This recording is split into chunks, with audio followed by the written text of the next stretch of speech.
We're so pleased that you could join us today to learn more about our Arbor Week grant program, which is sponsored by Edison International.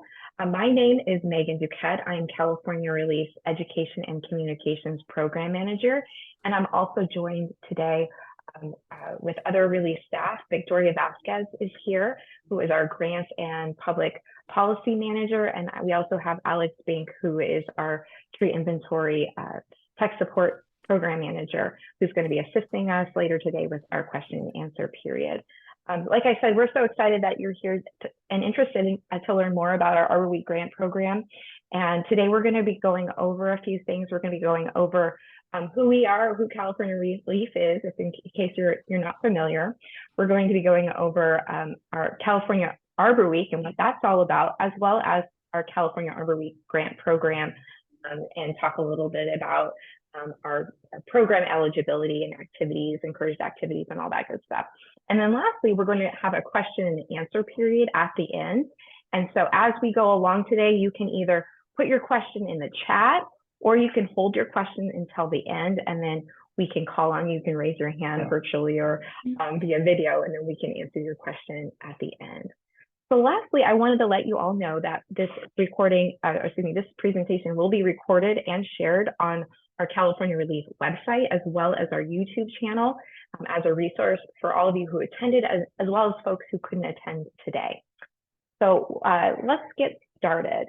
I'll tell you a little bit about California ReLeaf.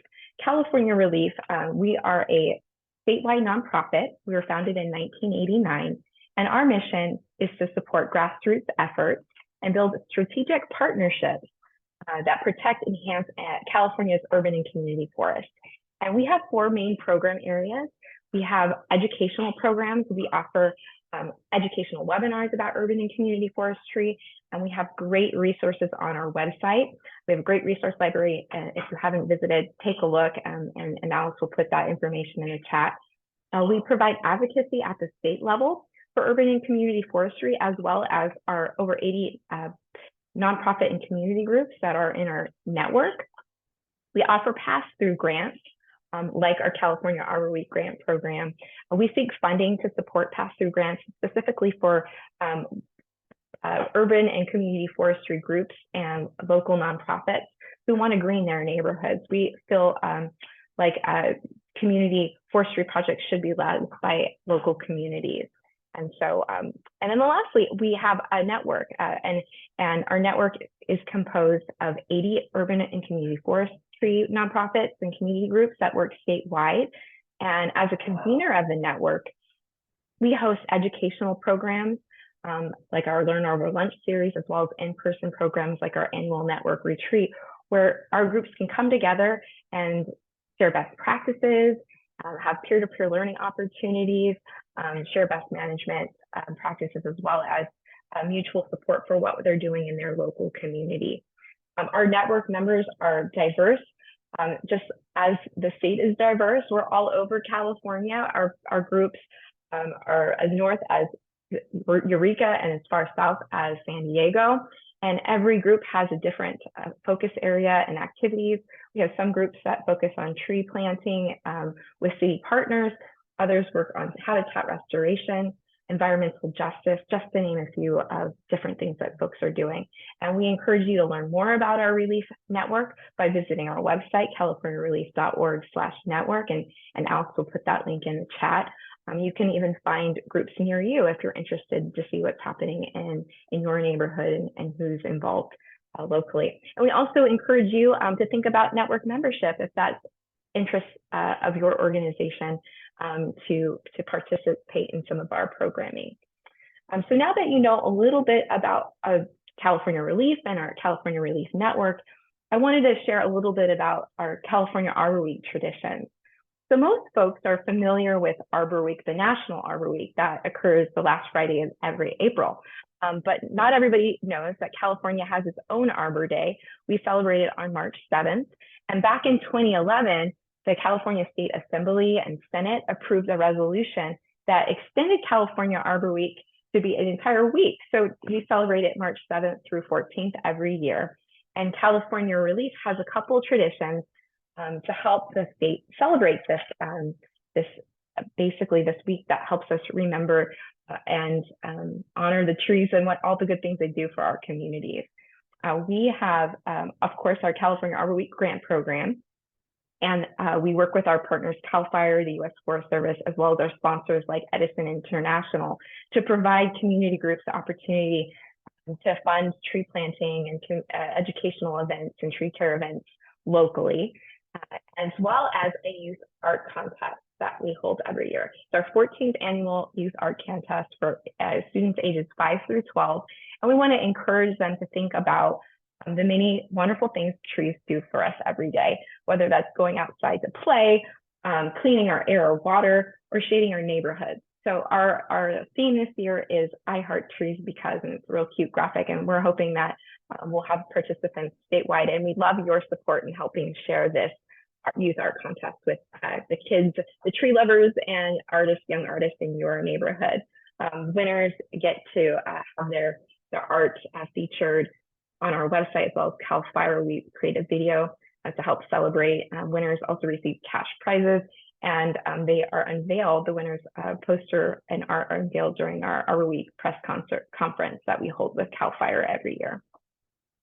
So now that you know a little bit about our Arbor Week traditions, I want to turn it over to Victoria Vasquez, who is our Grants and Public Policy Manager, and she's going to go over some of the details of our grant program. So I'll turn it over to you, Victoria. Wonderful. Thank you, Megan. Great job. Hello, everybody. Welcome. It'd be helpful for me if you would add your organization's name into your name here on Zoom and on a virtual setting here today, just so I can see where you're coming from, or if I recognize the name of your org, or if I'm meeting someone new today, I would love to know that too. So as Megan said, this is a grant program that's designed to fund urban greening projects to celebrate California Arbor Week and to engage new community-based organizations in tree planting activities. And this is a very generous grant from Edison that totals in $50,000 of grant funding available. So we're going to fund between 8 to 10 projects, depending on what applications come in and what their needs are. The range, the minimum award would be $3,000 and the maximum award would be $5,000. And we're going to give priority to neighborhoods that have lower tree canopy, right? Because they need more trees, obviously. So these projects are intended to culminate during California Arbor Week, but it's okay if you're a little bit behind that schedule or a little bit ahead. Whatever is the best timing for your neighborhood to engage trees in the name of Arbor Day is going to work for us. The last day that you could complete work on this grant would be May 31st of next year. So your applications to apply for this funding are going to be due in a few weeks here on December 8th, 2023. So you apply now, develop your project. You can call me at any time to ask me questions about developing your project. You can email me, you can call me. Again, my name is Victoria, and we have my information here at the end for you to ask questions. We're going to go a little bit over today eligibility, who's eligible, what kind of projects we're looking for, and then on December 8th is when your applications will be due, and we'll decide from there. So let's talk a little bit now about eligibility. We're looking for community-based organizations who do tree planting and tree care education, or are interested in adding this to your project or program. So what that means is if you're doing community work right now, but you haven't done tree planting before, that's okay. We're here to help you. We have a guide that can guide you. As Megan mentioned, we're an entire network of tree planting nonprofits across the state. So there's a lot of experience for you to draw on. And if this is your first time planting trees, that's okay. We're looking for you. We're here to help you learn how to do it and teach you why it's so very important. You do have to be a 501c3 or find a fiscal sponsor to run that funding through. And as a 501c3, it's a good time to check on your status with the California Attorney General's office to make sure that you haven't lapsed and to make sure that you're in good standing. So those are the requirements for eligibility. And if we go forward now to some key points, I'm going to tell you that your projects need to be within the service area, right? So this funding comes from Edison. And so the actual address of where you're planting needs to be in an Edison territory, meaning that that's where they're getting their power. The bill from Edison comes to that address. That's what makes your address qualify. If your nonprofit is next door or across that line, but you're planting within the territory, that's okay. The address of the trees need to be within the Edison service area map. And you can find that again on that utility bill of the address where you'd like to plant. We call this an incubator grant because, as I mentioned before, you don't have to have had to plant trees before to be awarded this grant. So it's okay if you're new. The grant guide, once awarded, is going to walk you through how to have an event, how to have an environmentally safe and friendly event. We're going to talk to you about how to plant trees, which trees would be best for you, and how to engage your community in a really fun and engaging tree planting celebration. And the goal really is to celebrate trees. So we're talking about getting trees in the ground, but we're also talking about education, making sure that people understand why trees are important. So your celebration might look different than someone else's. Maybe you're planting 20 trees, or maybe you're planting 2 trees and you're teaching people at that site about tree planting. So making sure that it's fun, that it's celebratory. The funds can be used for many different reasons here in this grant. So let's talk about the activities that we encourage. Now, planting shade trees is the name of the game. That's the goal here. It's to make sure that we are cooling our underserved and under-canopied neighborhoods. There are many benefits of trees are shade, cooler temperatures, reserving that storm water before it runs off. There's a host of benefits that trees provide, and we want to make sure that the community that needs it the most is receiving this little bit of extra help and this little bit of a kickstart to a tree planting program. We hope that you are engaging your local partners. So to be very competitive for this grant, we're hoping that you're working with your local schools, your places of worship, your youth in whatever capacity that they are gathering.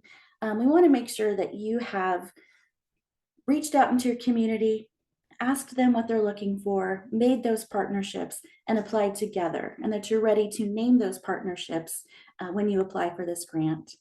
You can do tree planting or you can do tree care. If you planted a bunch of trees last year and now they need to be pruned and weeded and you need to add mulch, that's going to be a qualifying activity, tree care.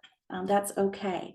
And then an educational event could be a tree pruning event where you teach the neighborhood how to prune the trees that you've planted together, whether it's pruning fruit trees or shade trees, any type of tree care education, like how to water your trees, how to set up irrigation, how to set up a drip line. These are wonderful educational activities that could be funded that you can do with your partners and in your neighborhoods. Again, we hope that the celebrations occur during Arbor Week, which is March 7th through 14th. And if it's before or after, that's all right, but making sure that your partners and your volunteers and your community understands the value of Arbor Week. So tree care post-planting, including ongoing maintenance and watering beyond the grant period, is really important. When you apply with your activity that you want to do, I want to see that you have a plan for these trees long-term, because it's really important to get the trees planted, and it's more important that they survive. So we're going to ask you in that grant application, what is your plan for watering these trees in the future? Who will have the responsibility of caring for these trees? If something happens to these trees, can you please tell us what your plan is? If they suffer vandalism, if you go through some broken irrigation, if you have a need to replace them, who's going to do that?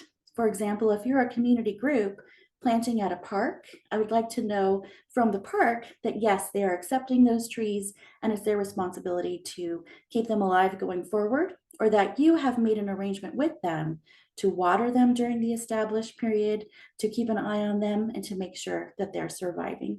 So making sure that you are planting trees, you're educating people about trees, and that you have a plan for them to make it through that establishment period and provide benefits for the community long into the future is what we're looking for.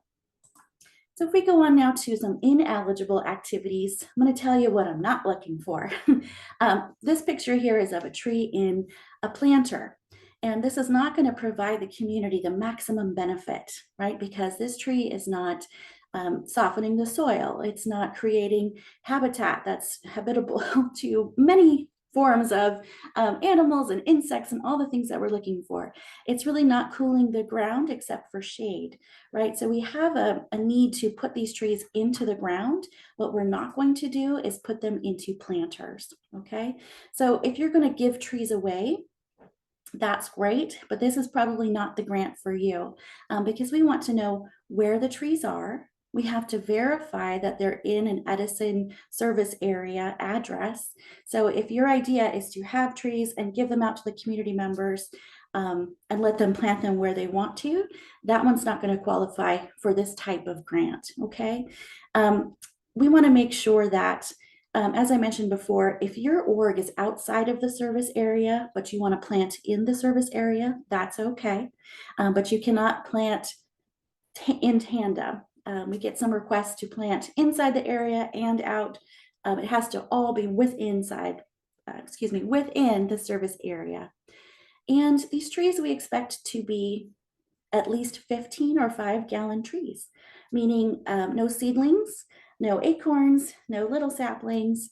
This is probably not a good reforesting or ecological project. This is for urban trees in a community that has a lot of concrete that we're looking to put in some shade and some long-term trees that are going to grow to maturity.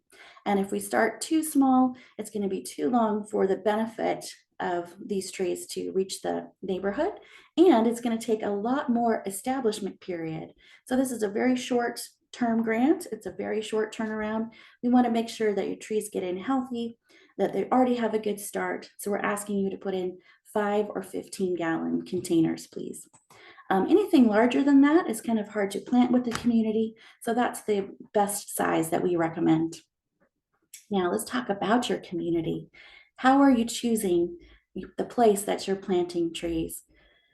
It's really important that if you already have an idea as to where you would like to plant trees, but you don't live there or you don't know the people who do, that you're engaging with them, that you're making sure that you're choosing a place that is appropriate and that the people who live there really want these trees. Because the idea is to share the education of their value. And their value really is the co-benefits that the community receives underneath those trees. So when we talk about neighborhood needs, what does your neighborhood need? If your neighborhood is under canopied and it suffers extreme heat, then something that you're looking for are large shade trees. We want to get the largest amount of shade, right? We want the surface area of those leaves to be really big so that they're shading the ground and you can get that really good deep shade that can lower the temperature in your neighborhood. We understand that built surfaces, especially things like concrete and asphalt, as they absorb the heat from the sun all day long, at night, they actually emit that heat back out into the environment around it. And trees do the opposite. They soak in the heat and then they actually emit, they absorb and they emit water, right? A mist, a cooling effect. So having a tree lowers the temperature in the evening, and having concrete and asphalt keeps that temperature high. That's not what we're looking for. So if your neighborhood suffers extreme heat, you're going to want to plant some really large shade trees.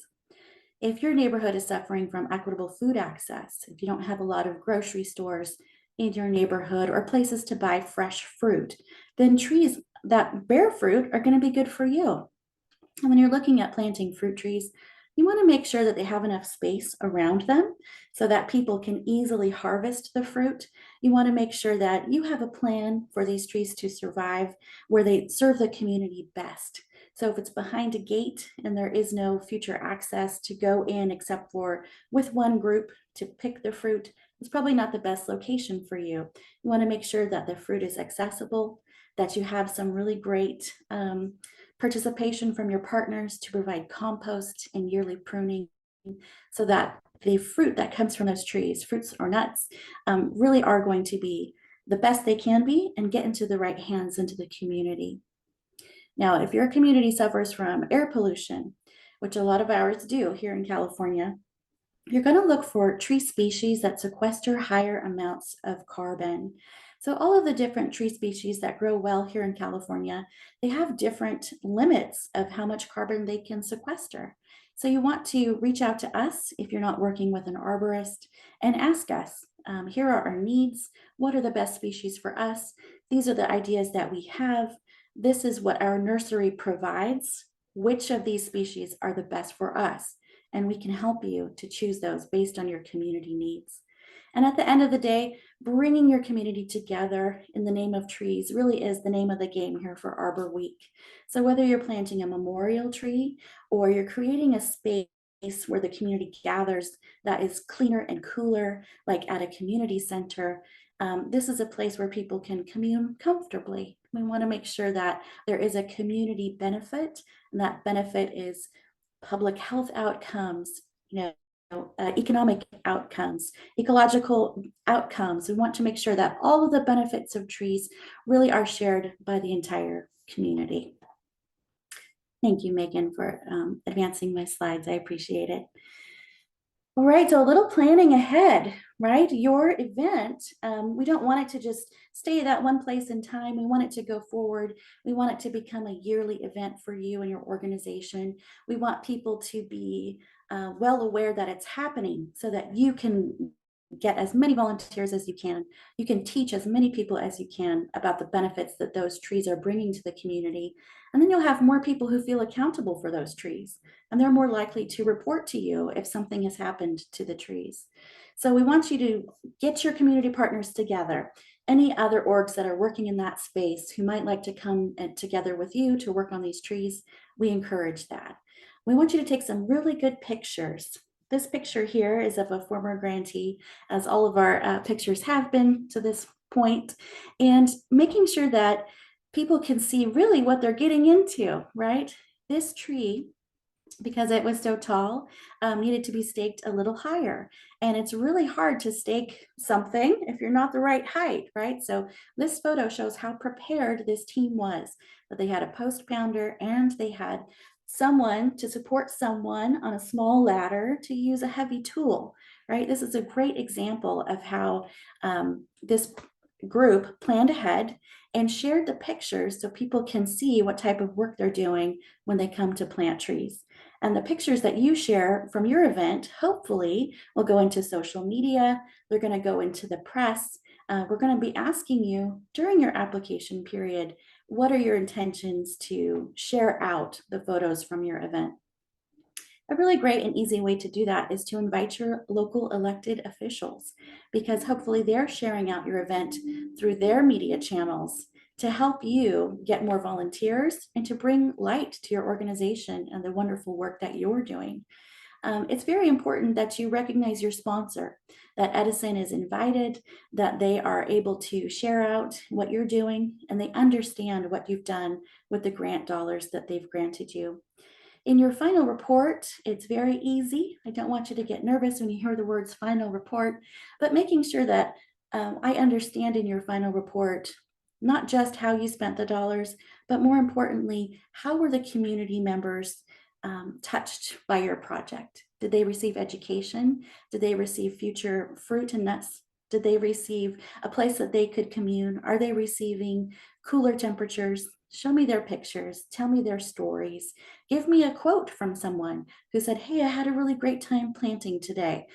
Sharing that with us helps us to share with our funders so they can continue these programs in the future and make sure that you can plant more trees going forward.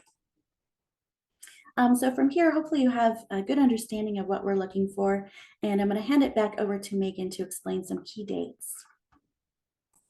Thank you, Victoria. Yes, sharing your story is so important. So thank you for that. So for our key dates, as Victoria mentioned, the application for this grant program is due on December 8th, noon, and our online application is on our website, and Alice will put that in the chat.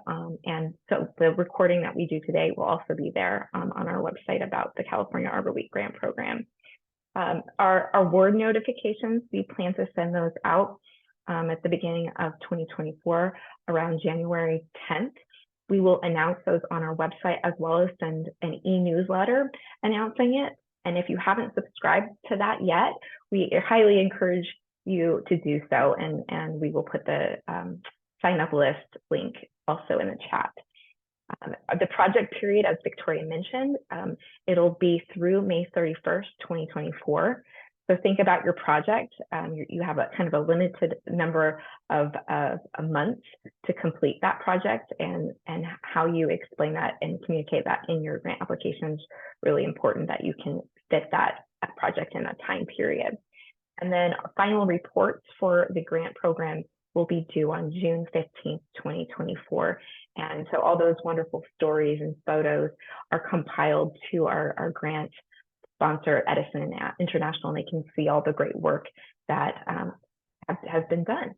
And then just a little bit about grant payment. So we mentioned that this is very much a kind of like a starter grant program. It's a small grant program, and we want to make it as simple as possible. So what we do is we provide 50% of your award amount after you have completed the grant agreement and attend our orientation, where we're going to go over some helpful tools to get you ready to complete your project successfully, and get you ready for that final report later on in the year. So 50% of your grant award will happen right after you finish your grant agreement and the orientation. So that'll be in January. And then when you complete your report and turn that in, and if you want to have your project done by May 31st, but if you finish early and complete your report early, you can turn in that grant final report. We'll review it, and once that's complete and approved by our team, then you'll receive the second half of your grant award following the approval of your report. So that's just a little bit about it. And as far as grant payment, we do not require you to submit receipts or an itemized budget sheet. That's not a requirement for this program. And with that, I would like to kind of turn it back over to Victoria, and we're going to do our question and answer period, unless Victoria, you have something else to add, and Alex will help us with that process. So with that being said, Alex, do we have any questions in the chat? We'll start there. And then if folks have questions that they didn't put in the chat but want to ask aloud, we'll call on them in just a second. So are there some questions that we can answer in the chat? Yeah, so we have a question from Barbara Brown with Ventura Tree Alliance about does it matter if the tree planting is on public or private property? And she's specifically wondering about parking lots for shopping centers. So it's sort of like technically private property, but kind of open to the public. So. Right, privately owned public trees, right? That's a great question. And quite obviously, our parking lots need so much more shade. Our parking lot trees have been shown to reduce crime, to cool off those cars that are coming to shop. And I believe it's 33% of shoppers stay longer in a shopping center if their cars are shaded. So bravo if you have a spot you're looking to plant there. What I would say is, as long as you have the permission of the private property owner, you may plant on private and you may plant on public. That's okay. As long as we have the understanding in writing that they would be responsible for caring for those trees, that they want the trees to be planted, and that you have a watering plan to go forward to make sure that they're cared for, yes, that would be acceptable. Do we have any other questions in the chat, Alex? That was the only one so far, so yeah. Okay, great. If there's anyone in the meeting that would like to ask a question, you can either raise your hand virtually by selecting that button at the bottom in the control bar, or you can, if you have your video on, you can put your hand up and we can call on you, and you can unmute yourself if you have any additional questions. Does anybody have any questions? Looks like Larry Tess with Stockton Tree Foundation. Why don't you go ahead and unmute yourself, Larry, and ask your question? My question is, does anybody at California ReLeaf review the species of the tree that is proposed, see if it's appropriate in that location? Yes, Larry, great question. Absolutely, we do, to make sure that they are a species that are appropriate for the size of the tree well that you're planting in and for the area there. I know that Tree Stockton Foundation plants a lot of trees, especially there with Little Manila Rising, and you've got some good expert advice there, but any more that you need, we are happy to provide.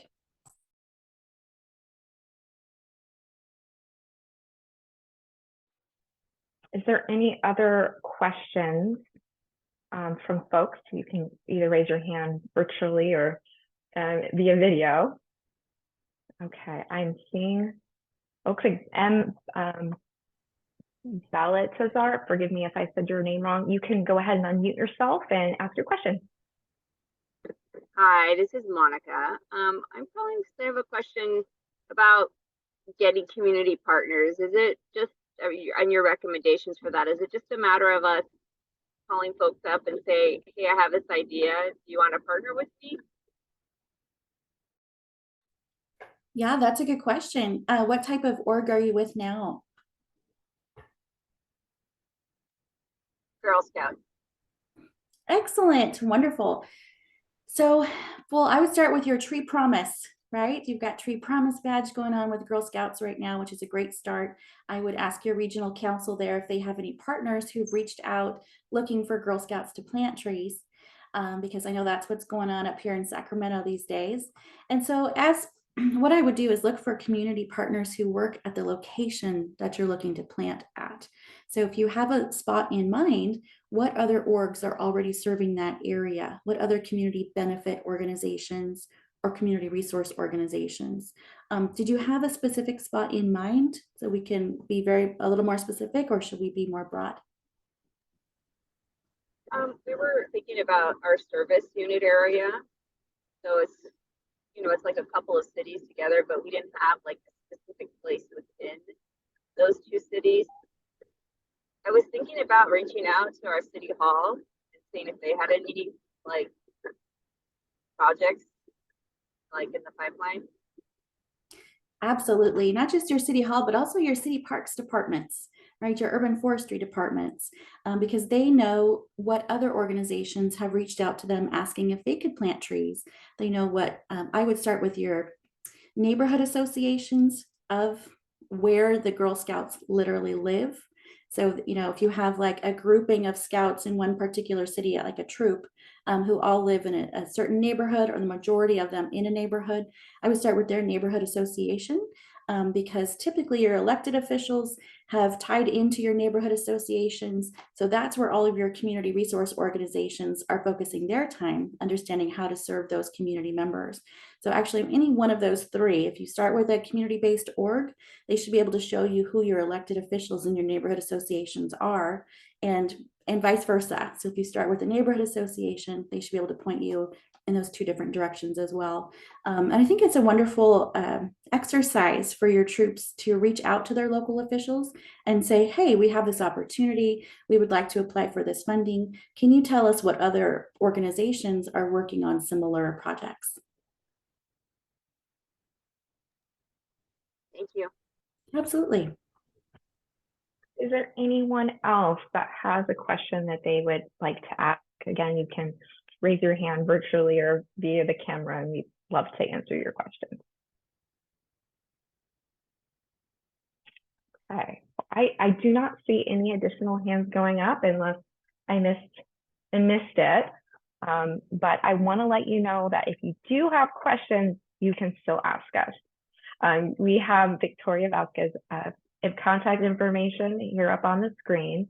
You can call us or send us an email.